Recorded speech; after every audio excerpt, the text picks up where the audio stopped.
They're trying to plant one idea in your head right now. You can't get out of silver, so don't even get in. And if that idea sticks, it protects the exact people who've been leaning on the paper market for years. Because here's the reality nobody wants to say out loud. Silver didn't just wander into triple digits. It kicked the door down. And when that happens, the most dangerous thing isn't volatility. It's the stories people tell you to make you panic sell into someone else's buy order. It's Monday, January 26th, and in New York it's morning. Drop a comment and tell me what time you're watching right now. Quick note before we dive in. The stats show a ton of people watch these videos and don't subscribe. If you want more straight talk like this, hit subscribe so you don't miss the next update. Also, check the description because I left bonus links there, including a premium WhatsApp channel link and a channel membership join link. Now, let's get into the viral claim that's been bouncing around social media like a grenade with the pin already pulled. A guy posts that he's sitting on a massive pile of silver bars, and when he tried to sell, nobody wanted it. Refineries won't touch it. Dealers lowballing way under spot. Banks looking at him like he's doing something illegal. And the punchline is basically, owning something and exiting something are different skills. That post caught fire for one reason. It taps into a fear every investor has. The fear that you're holding something valuable that turns into a brick the moment you need cash. And I get it. You work, you save, you buy something real, and then the internet tells you, congrats, you bought a cage. But if you zoom out, that story has the same DNA as every other panic narrative. It takes a complicated situational problem and turns it into a blanket statement that scares the largest number of people. I've watched this play out in other corners of the market. People buy a tiny stock with no trading volume, then they're shocked they can't dump a huge position without moving the price. People buy an obscure collectible, then learn the hard way that value and buyers don't always show up on the same day. That doesn't mean the asset is worthless. It means liquidity has a cost, and the cost rises when you're in a hurry. Silver is no different. There's a retail silver market, and it's mostly built around recognizable products with established two-way pricing. Then there's the wholesale market, where bars are moved in size, verification matters, and timelines are negotiated. And then there's the industrial pipeline, where buyers don't care about your Instagram photo of a stack. They care about purity, specs, delivery windows, and uninterrupted supply. When somebody says refineries won't touch it, my first question is, which refinery, what product, and what paperwork? Because refineries don't exist to ignore metal, they exist to process it. What they do avoid is uncertainty. If you show up with a pile of bars that can't be traced, or that look like a private pour with no clear hallmark, you might get delayed. They may require assay. They may require a chain of custody process. That's not a rejection of silver, that's a rejection of unknown risk. Same with dealers. A dealer isn't lowballing because they hate you. They're quoting a bid that covers their overhead, their hedging cost, their fraud risk, and the reality that in a fast market they can lose money between the moment they buy from you and the moment they replace inventory or unload it. In calm markets, that spread looks small, so nobody cares. In fast markets, the spread widens, and suddenly everyone acts like the concept is new. So here's the practical truth. If you own physical, you should already know where you would sell it. Not because you're planning to dump it tomorrow, but because having an exit plan keeps you calm when the internet starts shouting. It's the same reason you buy insurance and still keep the phone number saved. And one more thing nobody says out loud. Volume is the enemy of convenience. If you have 10,000 ounces and you want to sell in a day, the best move is almost never walk into the first shop you see. You call ahead, you get quotes, you ask about limits, you split the sale into tranches, you compare local buyers with national buyers, you factor shipping, insurance, and timing. And yes, sometimes the smartest move is to not sell at all, because needing liquidity right now is often the bigger problem than the asset you're holding. Now, that's the setup. Because once you understand the mechanics, the next question hits you like a wave. If the selling pipeline is busy and the screen price is rising anyway, who is absorbing the metal? And that's where this story turns from a social media rumor into a macro event. So let's slow down and separate three things that people love to mash together. 1. Can you sell silver at all? 2. Can you sell it instantly at the exact paper quote you see on a screen? 3. Can you unload a huge position at one time without planning? Those are not the same question.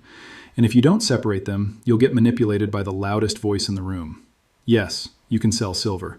In fact, the buying side is so active right now that plenty of major dealers are publicly posting buyback prices and actively seeking inventory. But here's the twist that the viral post conveniently glosses over. The selling experience depends on what you have, how much you have, and who you're trying to sell it to. If you walk into a random place with an unfamiliar bar, no paperwork, no relationship, and you want to liquidate a mountain of metal immediately, you might get quoted a wide spread. Not because the metal is unsellable, but because the buyer is pricing in risk, testing costs, and the fact that you're asking them to do you a favor on your timeline. That's not a conspiracy, that's logistics. And the banks looked at me weird part? Yeah, no surprise. Banks aren't in the business of buying your metal across the counter. That's like walking into a car dealership and trying to sell them your groceries. Wrong place. Now, does that mean the viral post is totally fake? Not necessarily. A lot of people are learning, the hard way, that liquidity is a spectrum. If you're holding rare, odd, damaged, or questionable product, the spread can get ugly. If you're holding giant bars, some buyers will want to assay and verify. That adds time. If you're trying to sell a massive amount in one shot, a local shop might not have the cash on hand. But here's what I want you to notice. The post didn't say, "I found a buyer, but the process took time." The post said, "Nobody will touch it." And that's where the fear marketing starts. Because while that post was getting boosted, I checked the buyback pages across multiple large online dealers. And what did I see? I saw active buy quotes. I saw high inbound volume may cause delays. And I saw competitive prices for common products. Translation? People are selling and buyers are still buying. The pipes are busy, not broken. So why would anyone push the "you're trapped" narrative? Because if they can convince you physical metal is a dead end, you'll run back into the assets that are easiest to control, easiest to fee, and easiest to tokenize. And speaking of that, watch how fast the conversation jumps from selling silver is hard to, but this other asset is liquid 24/7. That pivot is the tell. A lot of these viral posts aren't really about protecting you from spreads. They're about redirecting your attention. Now, I'm not here to tell you that one asset is good and another is evil, but I am here to tell you this. When someone uses a scary story to shove you toward their preferred asset, you should immediately ask, who benefits if I believe this? Because, based on recently published numbers, silver didn't hit triple digits because regular people suddenly forgot how to Google a buyback page. It hit triple digits because the underlying market got tight, and the paper game started losing its grip. And that brings us to the part that matters. If you've been watching this market closely, you've noticed something weird. There are moments when the screen price says one thing, but the real-world price you can actually transact at says something else. Sometimes premiums balloon, sometimes delivery times stretch, sometimes specific products disappear. And sometimes you see the paper price whip around like a yo-yo while physical demand stays stubborn. That's not normal. That's a market under stress. Now, let me be crystal clear so nobody twists my words. I'm not saying you should empty your bank account and dump it into metal. I'm not saying you should sell your house. I'm not saying you should go all in on anything. What I am saying is that if you're holding silver for the reason most people hold it, then the day-to-day noise is less important than the structural story. And the structural story is getting louder. Over the last month, silver has moved like something snapped. From recent market updates, we've seen it close above the 100 mark and then keep pushing. Gold has been ripping too, breaking into new record territory above 5,000 per ounce. When both metals move together like that, it's usually not about a cute retail trend. It's about confidence. And right now, confidence is the scarce commodity. So let's talk about the other claim that's being spread at the same time. They're selling silver. There's massive selling pressure. Big players are exiting. You should exit too. If that were true in the way they're implying, you'd expect the price to sag and stay down. Instead, the price is acting like every dip gets vacuumed up. That tells you something important. The marginal buyer is not the panicked seller on social media. The marginal buyer is someone with a bigger reason to buy than your neighbor has to sell. Industrial users can't diamond hands their way out of needing silver. They need it for manufacturing schedules. Utilities and grid projects don't pause because a meme went viral. And the energy transition uses silver like a nervous system uses electricity. Here's some fresh context that almost never makes it into the viral fear posts. According to the latest publicly available industry estimates, the silver market has been running structural deficits for multiple years in a row, not a one-time fluke, multiple years. And when you stack deficits, you don't just get a headline, you get a drain on above-ground stockpiles. Some recent breakdowns estimate the accumulated shortfall over the last several years at close to 900 million ounces. Think about that. That's not a little tight, that's a multi-year vacuum cleaner. Now layer on the demand side. Solar alone is a monster. Recent projections for global solar installations in the coming year sit in the neighborhood of 665 gigawatts, and that kind of build-out can pull roughly 120 to 125 million ounces of silver into panels. Then you've got electric vehicles, not just the cars, but the charging networks, the power electronics, the connectors. Estimates for EV production in the mid-teens of millions of units can add another 70-ish million ounces of pull. Then you add data centers, grid upgrades, defense applications, medical, and all the boring stuff nobody tweets about. That is how you get a market that feels fine until it suddenly doesn't. And that's the part you need to understand. Tightness doesn't announce itself politely. It shows up as weirdness, delays, premium spikes, sudden price gaps. Now at this point, somebody always says, okay, but the paper price is the price. If it's on the screen, that's the price. Is it? In calm markets, sure, the paper and physical prices stay close enough that most people don't notice the difference. But in stressed markets, the screen price becomes more like a suggestion, a reference point, and the actual clearing price becomes whatever it takes to get real metal moved, delivered, and verified. That's why you can see reports of certain regions paying far more than the headline quote. It's not because everyone is getting scammed, it's because availability has a price. And here's the cliffhanger. If the gap between paper and physical keeps widening, the next move can happen faster than most people can process. Because when paper credibility slips, people don't gradually change their mind. They stampede. Now I want to talk about the claim that silver can sprint to levels that sound insane. Not because I want to hypnotize you with a big number, but because the math behind the big number teaches you how fragile the current system is. Earlier today, I was talking with a research partner of mine. This is a guy who doesn't throw out targets for attention. He's the type who won't say a number until he can show how the number could happen. And he said something that made me sit up. He said, if the ratio snaps, you can get to 300 faster than people think. Now, before you freak out, understand what that sentence actually means. He wasn't saying silver is guaranteed to hit 300. He was saying there are plausible pathways where the market reprices violently. And then he walked me through 3 of those pathways. Before he even got into the pathways, he made me do a quick sanity check with real numbers. Because big targets sound like fantasy until you anchor them. He said, look at where gold is trading. Now do the ratio math like a kid with a calculator. So we did, and the takeaway was simple. When gold is at record levels, even a modest shift in the gold to silver ratio can move silver by tens or even hundreds of dollars.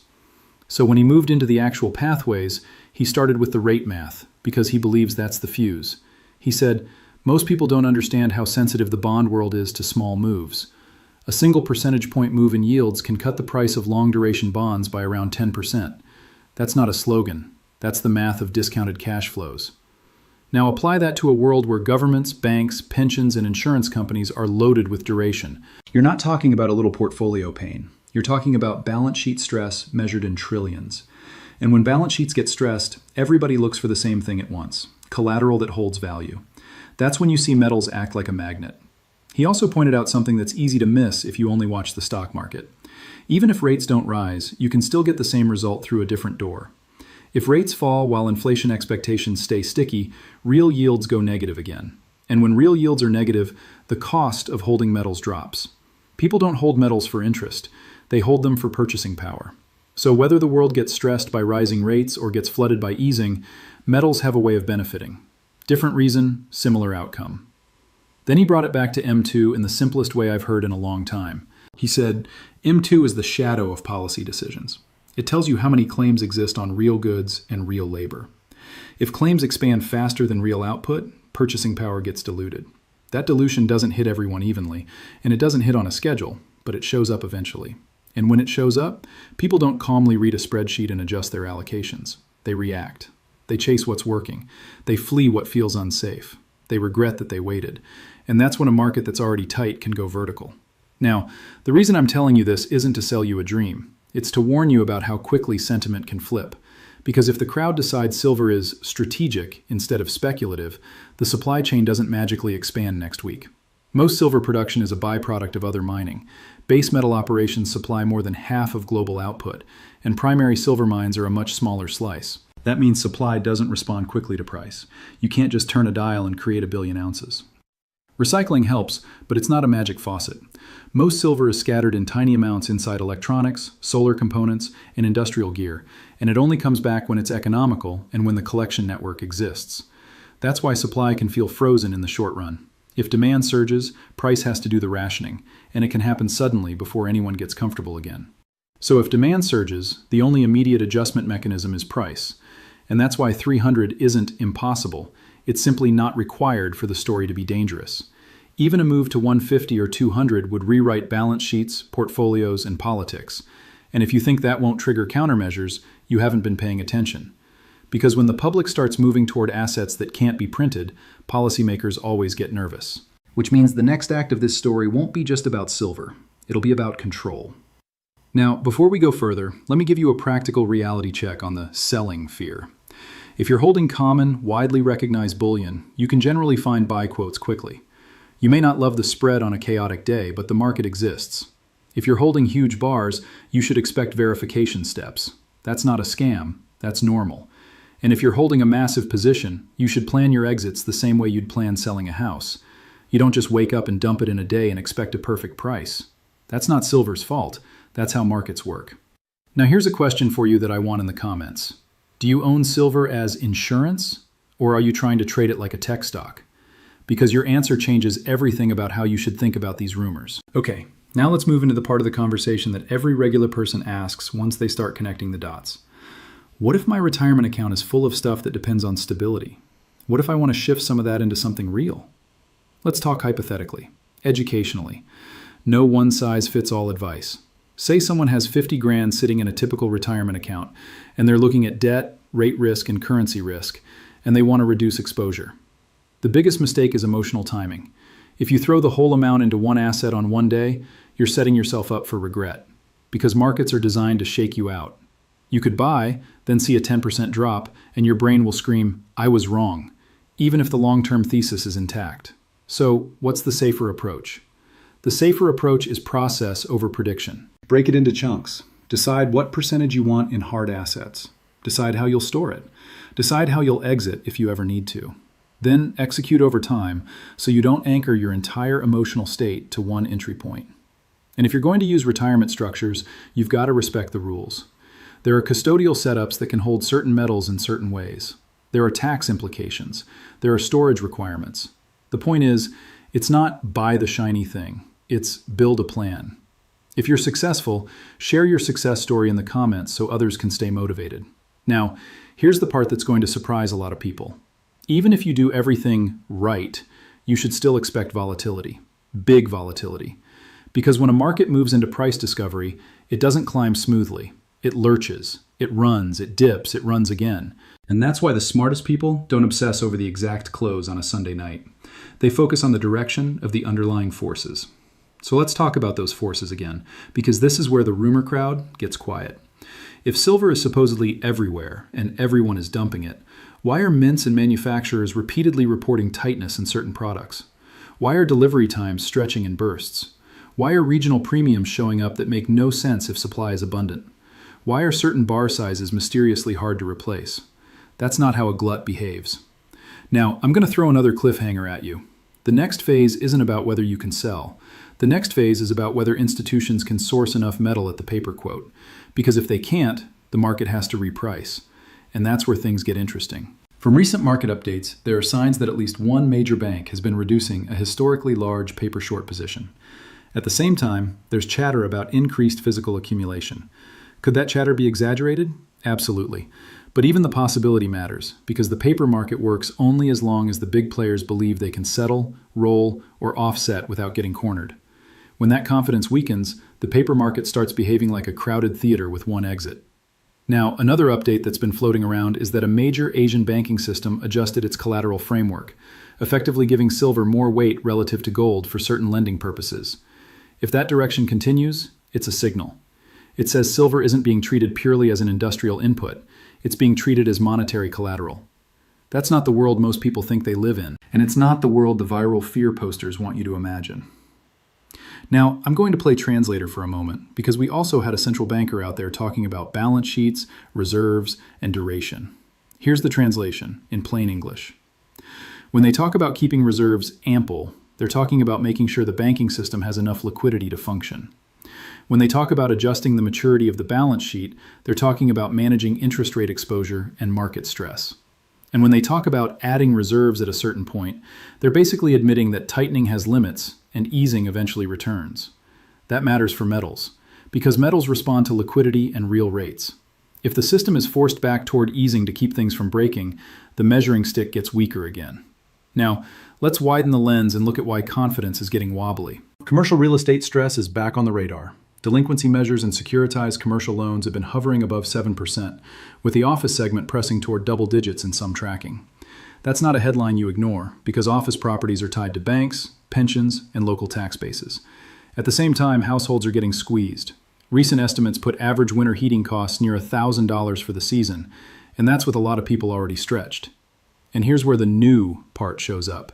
Power demand isn't just rising from normal growth, it's rising from energy-hungry data centers and grid upgrades. That's a real-world pressure that feeds directly into the metals complex, because expanding grids and electrification are metals-intensive. Now layer currency stress on top. The yen has been jumping around so violently that markets are openly speculating about intervention and coordination between major governments. Even the hint of rate checks can move billions in seconds. That's how jumpy this environment is. When currencies start acting like that, it's not just a Forex story. It's a confidence story. And when confidence stories spread, people look for anchors. Some people grab dollars. Some people grab gold. Some people grab silver. Some people grab crypto. Which brings me to the crypto angle, because I know people are going to ask. Yes, crypto can be liquid. Yes, you can hit a button and sell at 2 a.m.